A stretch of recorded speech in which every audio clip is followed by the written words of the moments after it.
7 দিন, তারপর কাউন্টডাউন শুরু।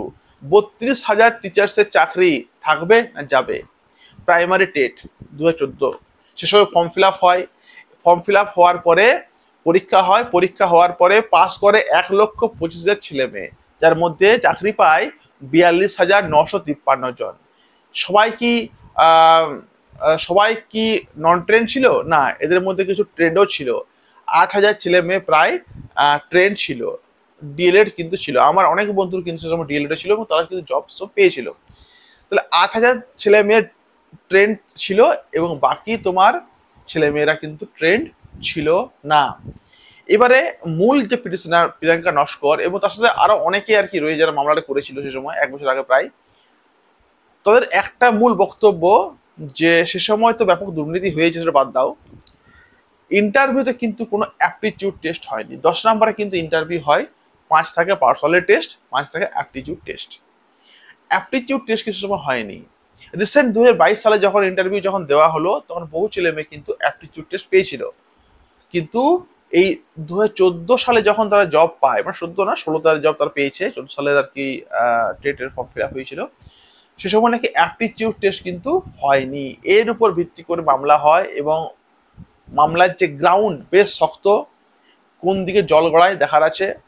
মূল মামলাটি প্রায় রায়দান হব হচ্ছিল সৌমেন সেনের ডিভিশন বেঞ্চে, কিন্তু সৌমেন সেন মহাশয় তিনি কিন্তু ব্যক্তিগত কারণ থেকে সেখান থেকে সরে পড়েন এবং তারপরে বহুদিন সময় লাগে। সময় লাগার পরে সেই মামলার কার আন্ডারে শুনানি হয় না, তপব্রত চট্টোপাধ্যায় মহাশয় তিনি আজকে শুনেন, তিনি আজকে মোটামুটি পক্ষ বিপক্ষে তিনি কথা শুনেন এবং মূল পর্বের তিনি কথা শুনবেন 28 তারিখ থেকে। অতএব 28 তারিখ থেকে হয়তো 2-3টে আজ তিনি শুনবেন, তারপর তিনি রায়দান করবেন।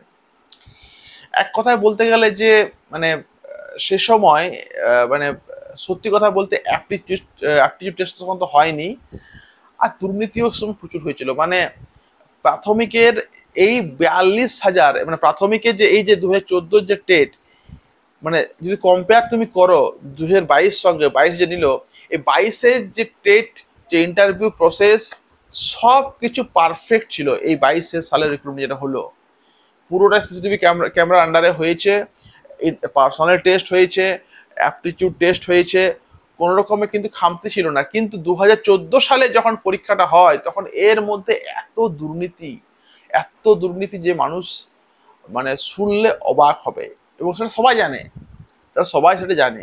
এক জেলার ছেলে মেয়ে অন্য জেলায় জব করছে, হিউজ ছেলে মেয়ে জব করছে, তো সেগুলো সব কিন্তু নজরে পড়েছে। এবার দেখার আছে যে তপব্রত বাবু কি করছেন, তার জন্য সবাই ওয়েট করে আছি। আমরাও দেখা যাক, প্রে করব যাতে জব না যায়, কারণ এরাও সবাই টিচার, সবার মধ্যে সেই জব চলে গেলে মুশকিল হবে আর কি। কিন্তু যারা যারা এখানেও যারা অযোগ্য আর কি, যারা যেখানেও অযোগ্য রয়েছে তারা যেন ওদের জন্য শাস্তি হয়, এটাই আর কি ঈশ্বরের প্রার্থনা করব। ওই কারো ক্ষতি আমরা চাইছি না, ক্ষতি চাইবও না, আমাদের কাজ খবর পরিবেশন করা। বললাম ভালো লাগলে লাইক করবেন, সাবস্ক্রাইব করবেন, সঙ্গে থাকুন আমাদের বিএস একাডেমিতে। Thank you.